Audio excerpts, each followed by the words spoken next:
Hello, this is EDH part 2.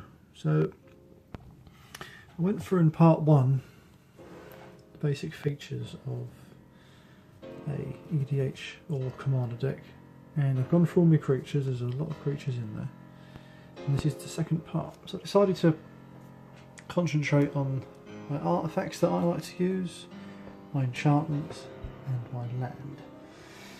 So still got lots of things to go for. This may be a 3-parter, but we'll start with artifacts. Now I've got 1-drop artifacts and an assortment of different amounts still to be had. There is a card that I went through with my creatures, which pretty much allowed me Trinket Mage. There you go. Now at some part I'll draw this card, which will allow me to search for any artifact in my library that costs 1 mana. So any of these 4 I can select from my library, or shuffle my library, then I've just got 2 to a creature that I could possibly bounce and utilise it again. But I've got things like Glaring Spotlight, which give hexproof and take hexproof away. I've got Prison Ring. You choose a colour, I have to choose blue. And then when I play a spell that colour, I gain 1 life. They're all cards that allow me flexibility. Grindstone obviously is a game changer, and you can pretty much just tap, pay 3 mana, and you can make your opponent turn the top 2 cards of his library over. They share a similar colour, or the same colour for that. You can repeat the process. You can just literally burn through someone's library. So again, for 1 mana, pretty good. And Black Vice, brilliant card. As it says, as this enters the battlefield, you choose an opponent at the beginning of the chosen player's upkeep, so before they would draw a new card on their turn. Black Vice deals X damage to that player, where X is the number of cards in his or her hand, -4. So if it's from the very beginning, you luckily play it on turn 1, you're going to do 3 damage. You deduct 4, and they've drawn a card, maybe played a land, so it's 3 or 4 damage from the get-go. Now, most games you would get to a point where you play with your cards in your hand. EDH, most of these, as you'll see, will allow you to continuously draw cards, especially my spells. So you're always going to have lots and lots and lots of cards. So this is just going to keep doing damage, and for 1 mana, it's absolutely brilliant. So the cheap ones, 1 mana costing spells, and now you've got things like Conjurer's Closet. Now in the first video, I mentioned that I could bounce cards. Now for 5 mana, EDH does nothing. It's going to sit in the corner of your battlefield, and it's going to do things like this. At the beginning of your end step, you may exile a target creature you control, then return it to the battlefield under your control. So, creatures like Man of War. So, I played this card, I bounced the creature to his hand, or her hand, and then at the beginning of your end step, you may exile a target creature. You exile it, then return that card on the battlefield under your control. It returns and then bounces again. So you can keep getting abilities without paying a mana cost. Very helpful. So that's another big artifact card that I like to use.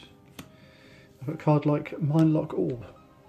As I said before in the first video, in part 1, that many people I play search their libraries for cards that allow them to basically put their deck into some sort of order prior to the setting up a mechanic of some variety. With this, they can't search their libraries. So I often don't search mine, so I can choose to play this when I know I haven't got a feature, so it's handy. Trading Post. Got multiple mechanics that allow me to draw cards, to play creatures, to gain life. And as I said, look, sacrifice a creature, return target artifact card from your graveyard to your hand. So someone's managed to get rid of Grindstone or Black Vice and get mana ability to get those back out again. Darksteel Plate. I mentioned in the first video that if I keep 4 mana free, that way I don't have to keep, someone does murder this card, or it adds 2 to the mana cost and to replay the same card.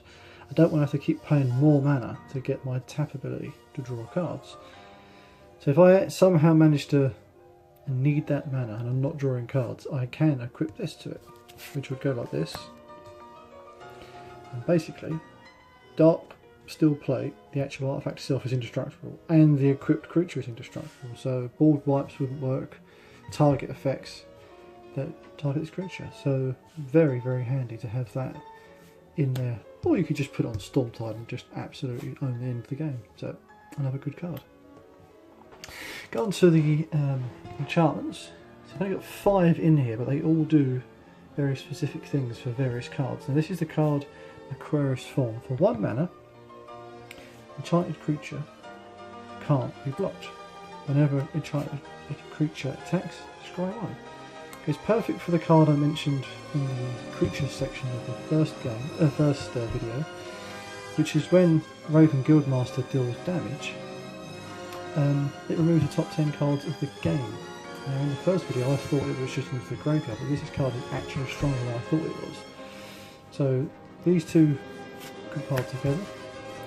I wouldn't need to wait for an opportunity to attack. I could literally just tap it, deliver the done damage, and it burns 10 cards completely from the game. And it can't be blocked. And I get to scry. So again, very, very powerful with that card. Good enchantment. I've got the Well of Ideas. For 6 mana, it is perfect for Commander. It's in the same set. Cool little picture. So you draw 2 cards when it enters the battlefield, and at the beginning of each other player's draw step, that player draws an additional card. Oh, okay. At the beginning of your draw step, you draw 2 additional cards. You're going to get through cards quicker than the opponent. Some people just think, well, at least I'm drawing out of it. But everyone knows that extra card is killer. So this does stick around for some time. We've got Trail of Evidence. It's a good card, mainly because people just ignore it. So whenever you cast an instant or sorcery spell, just investigate. So you're going to get a clue like this. It says you pay 2 mana, sacrifice this artifact, and draw a card. And the reason why I play this card is because of this card. You're pretty much just going to play instance, which then gives you clue, artifact because of this enchantment, and then at the bottom here you can untap any amount of artifacts, which is a good +1. Search your library for any amount of artifacts, converted mana cost, so you can get those back out. Well, the bottom one, which is -5, which you can do on turn, potentially done this once, and the second time you can activate this, artifacts you control become artifact creatures with basic power and toughness 5, 5 and 10 to turn. Now if all I'm doing is just producing token artifacts, and I've got, you know, a handful of these other artifacts out, the game completely changes. Now I've got 4 or 5 artifacts. That's a brilliant card, and the whole reason why it's in there. So the clues, instants and sorceries make artifacts with an enchantment. With the help of a planeswalker, you can just mass produce the field. So they're good, and if you don't, you can just sack an artifact, you get rid of this and draw a card. So they all work quite well together. This is the Dissipation Field. For 4 mana, it's quite tricky, but if you manage to keep this out, whenever an opponent deals damage to you, return it to its owner's hand. Now, actually, all the little effect cards, they may have, like my Man of War one that bounces, but their cards are going to probably be something different. This is going to keep making them pay for the mana. Sooner or later, they're going to have loads and loads of cards in their hand if they start drawing cards, especially with Well of Ideas. Now, this one means that they're going to constantly have cards in their hand prior to them upkeeping. So they go well together. And you've got this one, which is I traded somewhat recently. Bident of Thaisa, 4 mana, legendary enchantment artifact. Whenever a creature you control deals combat damage to a player, you may draw a card. Really, really handy. And you can pay 2 mana, tap it, and creatures your opponents control attack this turn if able. So if you know he's camping and you've got a board wipe, it's just sitting there, a death touch creature, or any number of creatures that can just take your damage, you make him attack with it, especially when he's not ready as well. Which is a really good card. Now the last part of this section, apart from the just standard land I have, I'd like to just feature a few other bits and pieces. The Halimar Depths, basically just like a scry card that allows you to look at the top 3 cards of your library. Once it's done, that's pretty much just a normal land. That just helps get things in order a little bit. Nykthos Shrine to Nyx. I've played this card in other decks I've built. I find it really helpful. With all the enchantments and artifacts and commanders, all different cards you've got, you're going to get your devotion quite high quite quick. So you can tap this and generate 10 mana, turn sort of, 8 or 9, which EDH does go into quite often. So that's a really good card to have in EDH. And you've got Ghost Quarter. If you're like me and you try and have these sort of lands, and someone else plays a land like, I don't know, Cabal Coffers or something, it's like you can generate a hell of a lot of mana. And basically, you want something like this. You can just sacrifice this and destroy that land. So you'll get rid of nothing, and he's losing a very good land. Cool artwork as well in there. So that's a really good resource that other people don't often play. The final land, so I couldn't remember the name of it in the other videos, Reliquary Tower for Commander. And it says you have no maximum hand size, and you can just tap it as normal to generate mana. So basically, as long as this stays out, and you can, not like other decks, but I'm countering their lands and their creatures, this is going to stay out because I'm blue. I'm going to have spells that just put to one side. Someone tries to target a land, I'm like, no, I need this out. Especially when I've got this bad boy constantly generate, draw 3 lands. Every turn I'm just going to be drawing 4 cards. 3 of this, 1 of my upkeep. I've got Well of Ideas out there. I'm just going to constantly drawing cards. I'm drawing a free hand basically every single time. I'm going to have to be very careful to keep this alive. Those two work quite well together. I've got a little bit of time. I might quickly try and go through the sorceries of this deck. And let me know in the video, in the comments, if you want me to physically go through every single spell and why I put them in there. But I'll quickly go through them. They're very, very flexible. I like to have a little bit of flexibility. In sorcery, it's on my turn, so I'm going to want to plan things easier. Instants, you want to be able to tackle things on their turn. So that's the slight difference between the two. But you can get rid of a card from his library that he may be looking for, completely destroy his chances of drawing that. Time Stretch, as you can see, it takes 2 extra turns, 10 mana. You're going to get that in EDH at some point. Whelming Wave, return all creature cards and to owner's hands except Krakens, Leviathans, Octopuses and Serpents. Is pretty much all I play in this deck. And we've got Void Snare, a bounce spell, a permanent bounce spell.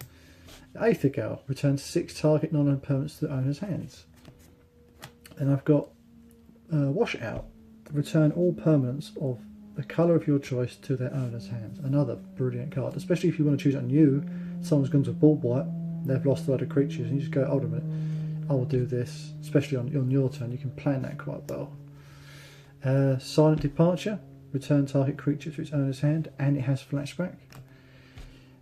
Temporal Trespass, which is 11 to cast. It has Delve, so you're going to get that in your library. Take an extra turn off this one. So another take an extra turn. Now, Tunnel Vision was a card that I play with Hinder. Basically, you play Hinder, counter target spell. If it's countered this way, put that card on the bottom or top of your of the player's library or graveyard. So you put that basically at the bottom of the library instead of the graveyard, and then play this spell, which is Tunnel Vision.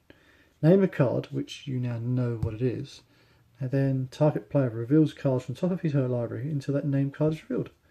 If it is, that player puts the rest of the revealed cards into his or her graveyard and puts the named card on the top of his or her library. Otherwise, that player shuffles his library, which will then be the one card that you named. So then he'd draw that card and then you'd win the game. So I've yet to do that, but that was one of the mechanics I really, really like, to put those two together. I've got Crash of Tentacles, which basically returns all cards to the hands, and you then start with an 8/8 Octopus. Stolen Identity, which is you put a token on the battlefield that's a copy of target artifact or creature, and then you can cipher. A very good card. And the final one is Pull from the Deep. Return an instant or sorcery card from your graveyard to your hand, and then exile. So, if you wish to know what these spells are, the reasons why, I shall make another video. So look forward to part 3. Thank you.